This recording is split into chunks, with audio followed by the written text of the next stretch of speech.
This is such a complex problem. Let's bring in Lieutenant Christopher Olivarez of the Texas Department of Public Safety. I know you're on the front lines of defense at the southern border, so thank you for joining us and making time. Can we just talk about the numbers first? 500,000 gotaways, and then we hear these big numbers. Hopefully I have the math right. The numbers reaching over 2 million in terms of migrant encounters for this year. Is there a grand total here that needs to be reported more accurately?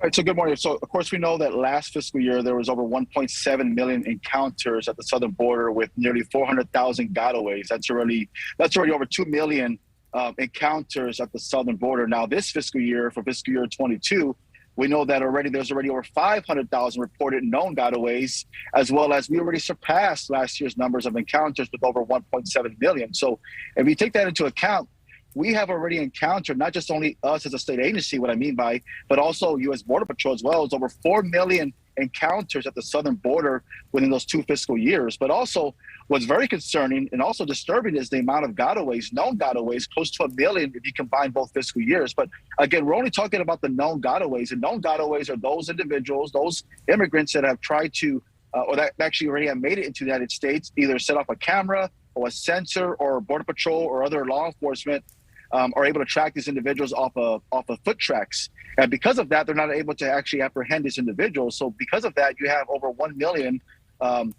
gotaways that already have made it into the interior.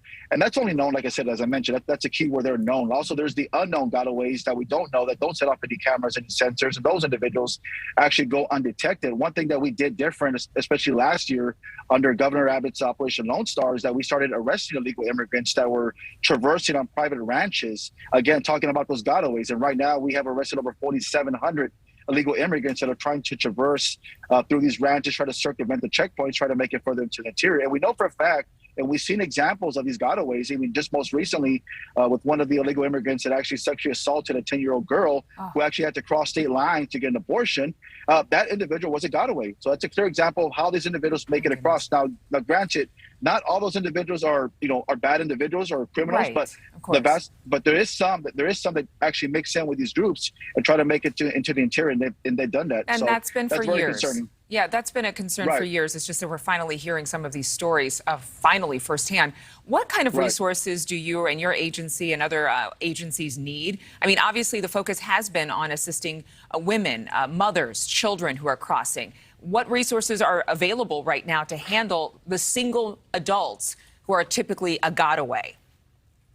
Right. So, of course, Border Patrol, their resources are depleted because they are just constantly processing massive groups of families that are coming across, unaccompanied children. So because of that, criminals in Mexico, they use that to their advantage. They exploit those vulnerabilities along the border. And when they know that Border Patrol is tied up processing families, that's when you move those gotaways. That's when they move the drugs, the criminals that are trying to get across our borders.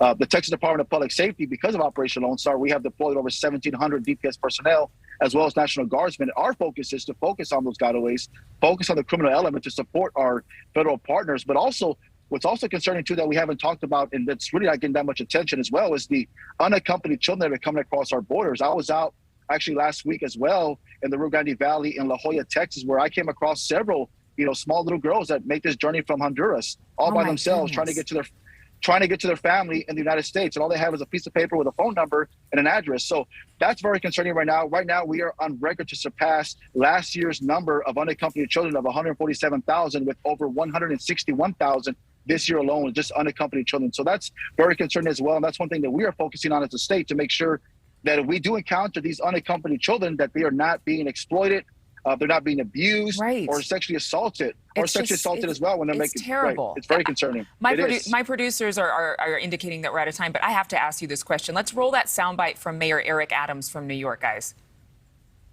But we do need help from the federal government through FEMA to assist us that this city was already dealing with a shelter population. And we're going to need help to deal with this unprecedented surge that we are experiencing right now.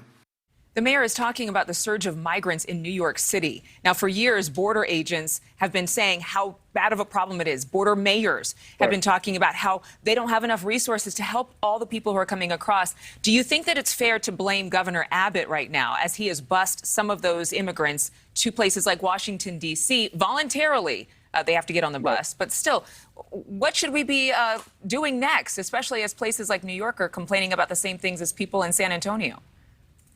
Right. Well, the state of Texas, what we're doing now is not the problem. The problem is that the federal government has failed to, enact the policies that were working prior to 2021. That's why we're seeing an influx of migrants that are coming across our borders. But those states are only seeing a fraction of what these border cities are seeing every single day when you have 2,000-3,000 immigrants that are coming across in a single day. So they're only seeing a small fraction of what we're doing. And also, what we are busing these immigrants from is Texas to Washington. We're not busing immigrants from Texas to New York. So the impact that New York is feeling is on behalf of the federal government. So they need to get to the root causes, and the root causes is actually talking to the federal government and actually finding out what they're going to do as far as a solution to try to prevent and deter these immigrants from making it to their states. Lieutenant Christopher Olivarez, thank you very much for being with us. And again, a lot of perspective now and hopefully more people paying attention. Thank you. Thank you so much. Appreciate it. Thank you for watching. Go to newsnationnow.com to find NewsNation on your television provider. And don't forget to click the red subscribe button below to get more of NewsNation's fact-driven, unbiased coverage.